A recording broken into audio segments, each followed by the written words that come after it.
Il 13 settembre suonerà la campanella per l'avvio dell'anno scolastico in Veneto, il prima dell'era Green Pass, ma negli istituti rimangono ancora molti dubbi sull'applicazione del decreto che prevede l'obbligatorietà del certificato verde per docenti e personale scolastico. Si pone l'interrogativo su come potrà effettivamente e praticamente effettuare manualmente questo controllo. Non abbiamo nemmeno indicazioni su come verranno raccolti questi dati, sulle sospensioni che il decreto prevede in 5 giorni. Non sono arrivate le indicazioni operative sull'applicazione del Green Pass. La dirigente scolastica snocciola i numeri del suo istituto per far capire come la gestione non sia semplice. Il personale è composto complessivamente da circa 200 persone, almeno un centinaio coloro che sono presenti contemporaneamente al mattino all'inizio delle lezioni.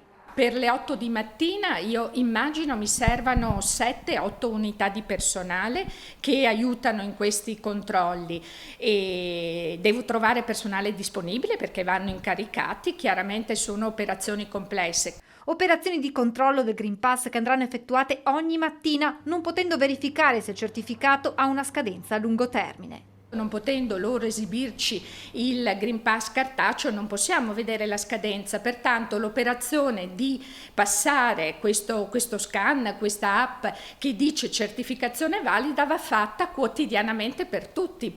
Ai dirigenti scolastici non resta che attendere chiarimenti dal Ministero a meno di 2 settimane dalla ripresa della scuola.